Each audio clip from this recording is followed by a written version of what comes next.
Hey, yo. If I can be serious for a minute. Oh, yeah. Acknowledge me.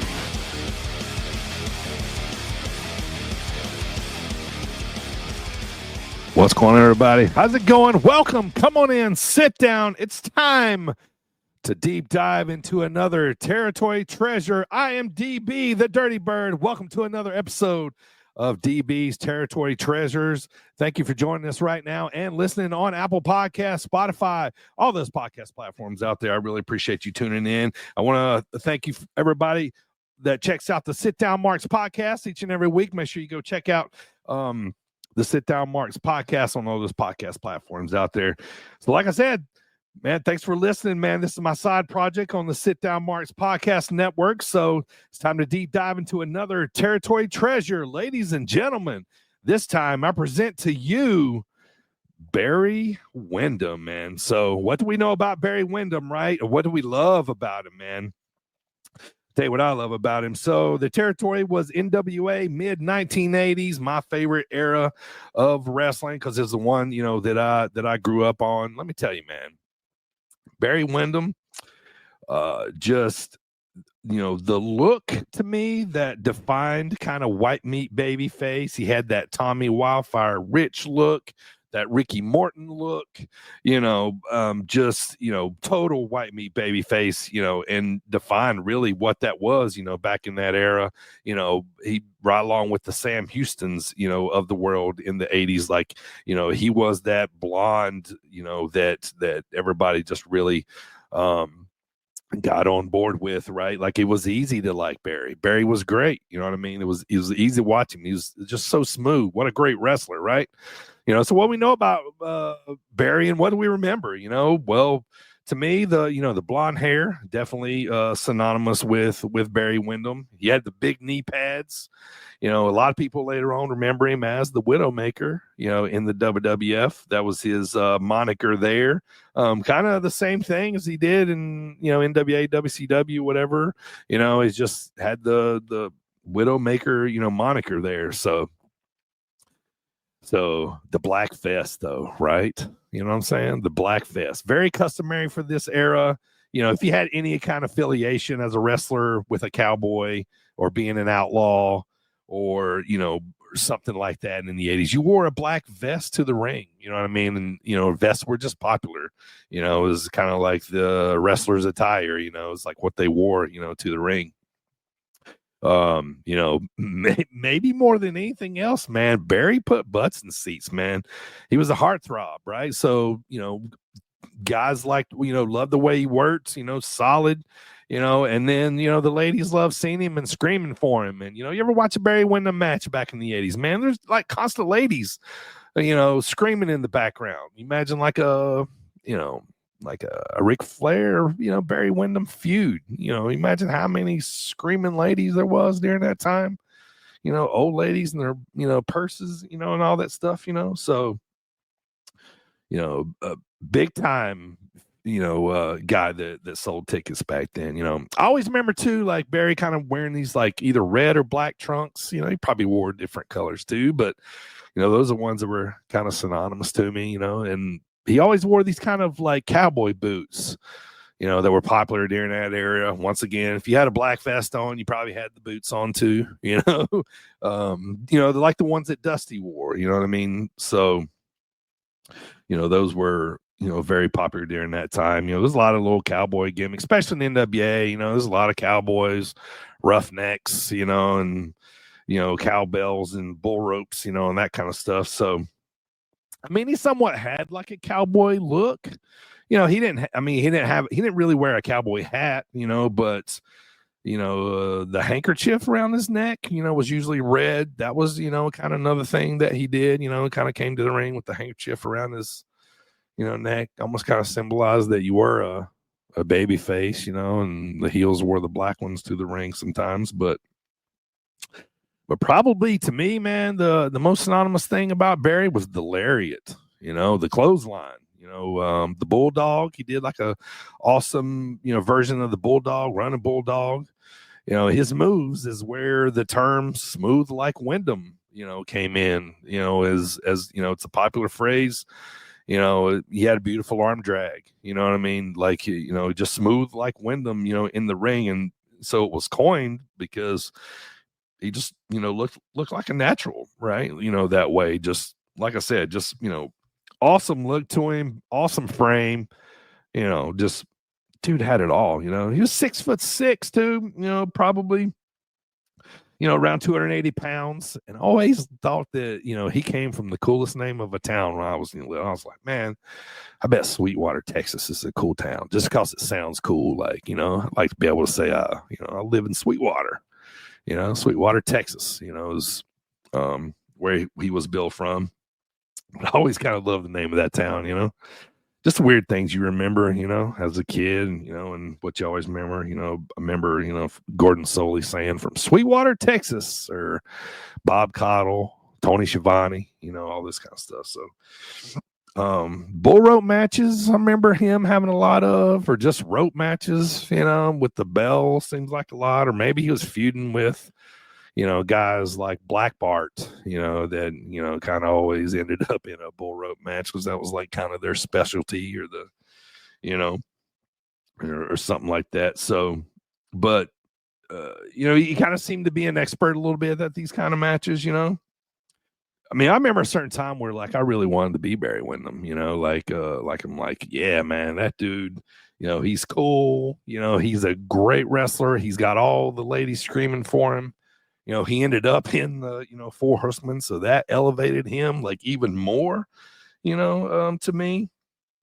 I mean, that's what we most remember about him, right? Is to me, it's like being in the Four Horsemen, Another part of him was, his mic skills, phenomenal.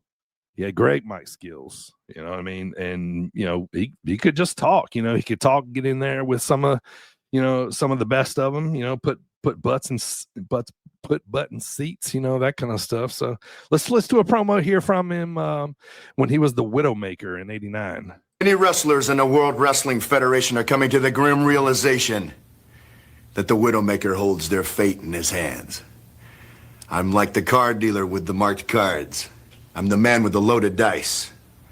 And everything goes the way that I want it to go.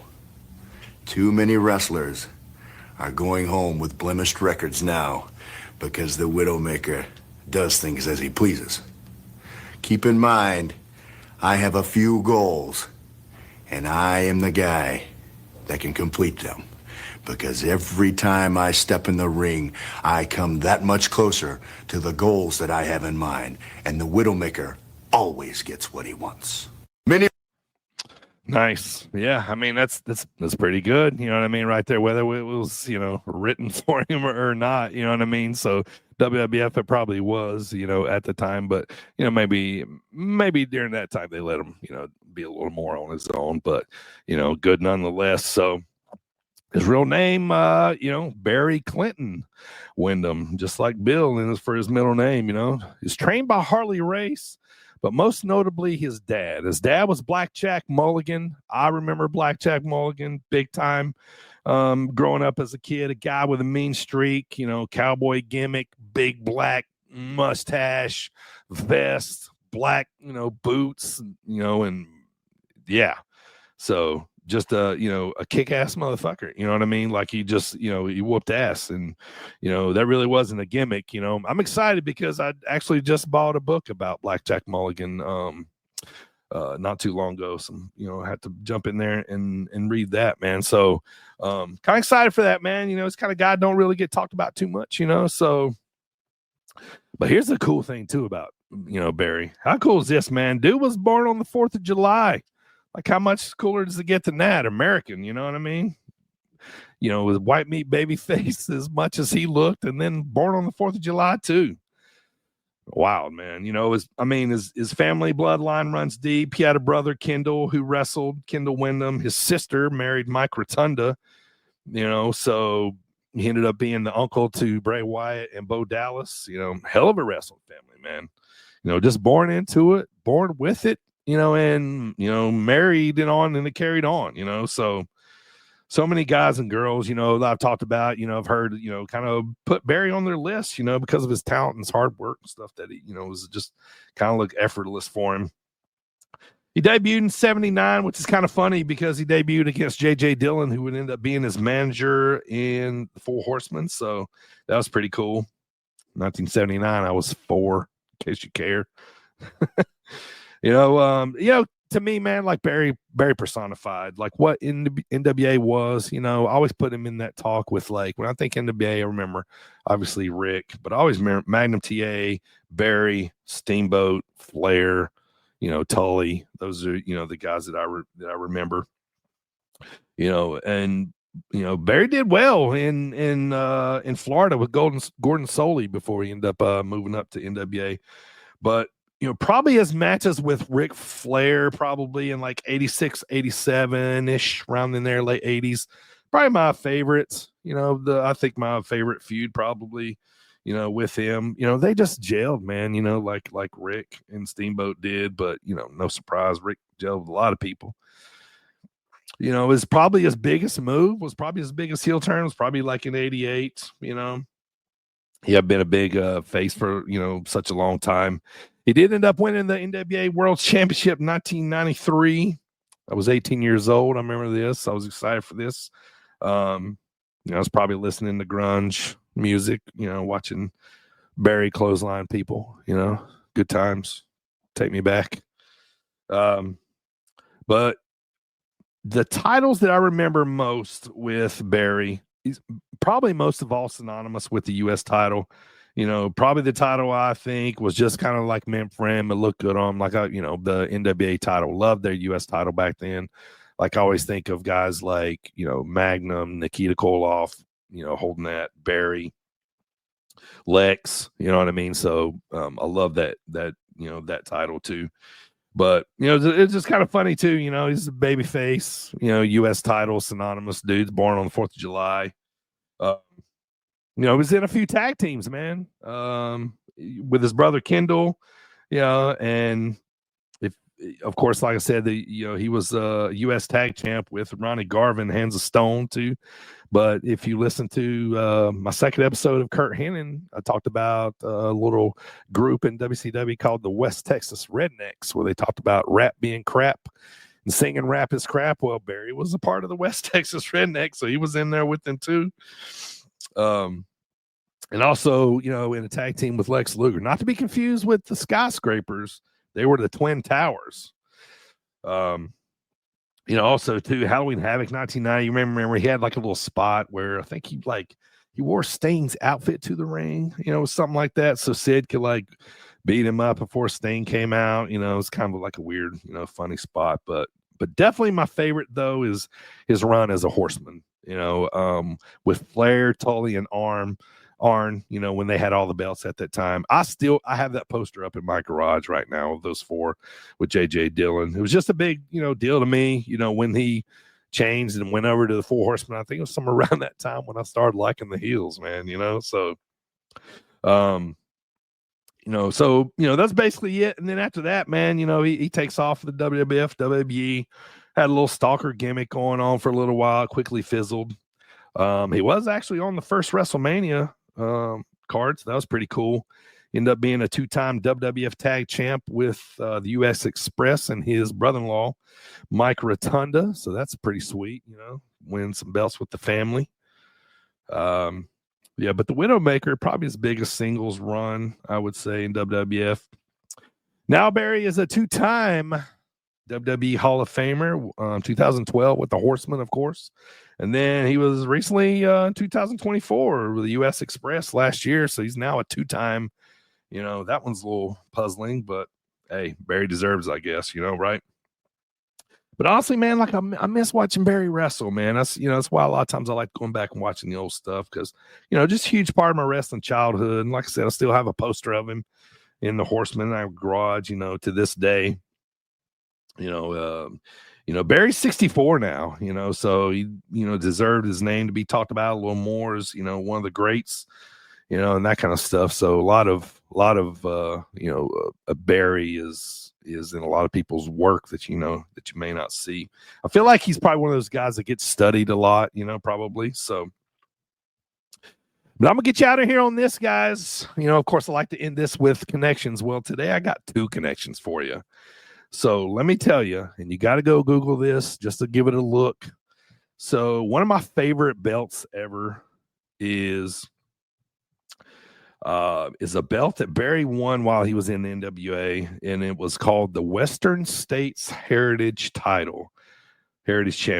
It was a beautiful black and red gold belt. He beat Black Bart for it. Google him too. Google Black Bart and the Western States Heritage Championship.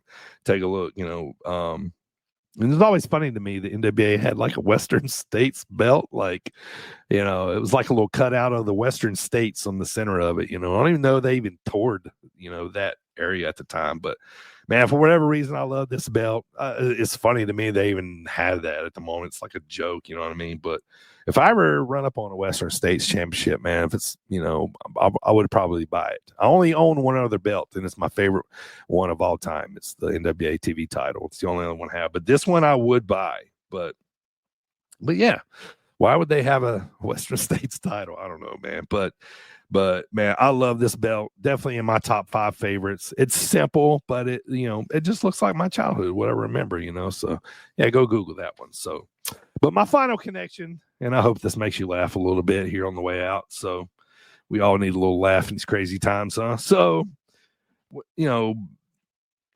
sometime around like the early 80s, my dad told me I was watching wrestling. I was watching wrestling pretty regular, right? My dad told me there was a story of me asking him if wrestling was real, like during, probably one Saturday night, like, we're watching 605 on the Superstation or something, and he says it was shortly after that, in the same night that he asked me, I saw Ric Flair, I saw Barry Windham slap Ric Flair like really hard, or at least what I thought was really hard, So, and my mouth kind of opened in shock, and, from that day forward, I pretty much think I've believed in wrestling. I don't think I ever asked that question after that, but, shortly after that, Dad taught me what was the meanings of shoot and a work. Ladies and gentlemen, everybody in between, I want to thank you for listening. I really do appreciate you supporting my side project here on the Sit Down Marks Podcast Network.